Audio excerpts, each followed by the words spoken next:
คนที่รู้จักวางแผนให้กับชีวิตของตนเองชื่อว่าเป็นคนมีปัญญาแล้วเขาก็จะอยู่เป็นสุขในยามที่เขาแก่เฒ่าชราในยามที่เขาเฮ็ดเวียกเฮ็ดงานบ่ได้ในยามที่เขาอึดอยากมักแพงมาถึงในยามที่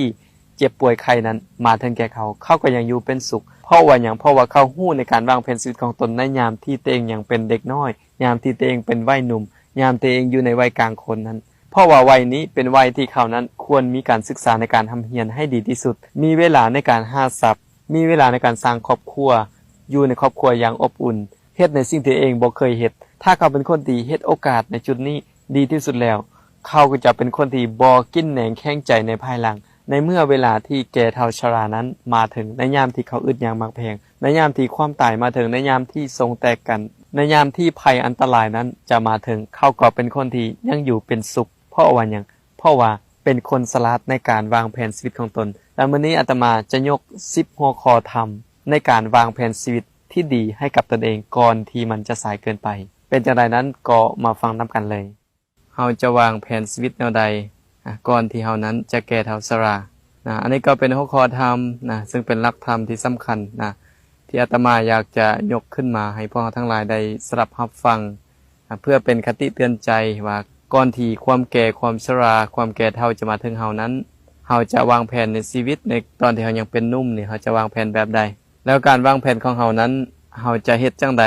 จึงจะคุ้มค่าที่สุดในชีวิตในเวลาที่เฮายังเป็นวัยหนุ่มในยามที่เฮายังเป็นผู้มีสุขภาพที่แข็งแรงในยามที่เฮายังบ่เจ็บไข้ได้ป่วยหรือในยามที่เขาอึดอยากมักแพงนั้นยังบ่ทันมาถึงกับเฮาแล้วเฮาจะวางแผนในตอนนี้เฮาจะเฮ็ดจังใดมันจึงจะ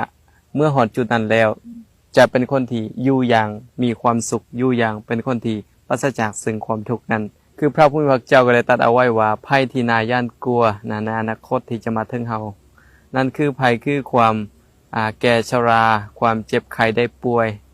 ความตายเขาอึดอยากมักแพงและภัยประการสุดท้ายคือทรงแตกกันนั่นเองคือพระทรงนั้นแตกกันดังภัยเหล่านี้นี่บางครั้งนี่มันยังบ่มาถึงกับเฮาหรือมันกำลังมาถึงนี่เฮาจะวางแผนแนวใดเอิ้นว่าเกียมรับมือกับมันนั่นเองฉะนั้นชีวิตของคนเฮาเนี่ยมีอยู่3ระยะก็คือหยังในช่วงวัยต้นคือเอิ้นว่าปฐมวัยวัยกลางคนเอิ้นว่ามัชชิมาวัยและวัยสุดท้ายเอิ้นว่าปัสสิมวัยเฮามาเบิ่งว่าวัยต้นนี่เช่นว่าถ้าเฮายังเป็นวัยรุ่นวัยหนุ่มน้อยตั้งแต่เกิดมาจนถึงอายุ25ปีนี่เฮาจะเฮ็ดจังใดในชีวิตของตนและตั้งแต่อายุ25ปีจนฮอด50ปีนั้นเฮาจะวางแผนแบบใดแล้วที่เหลือจาก50ปีฮอด75ปีหรือ80ปี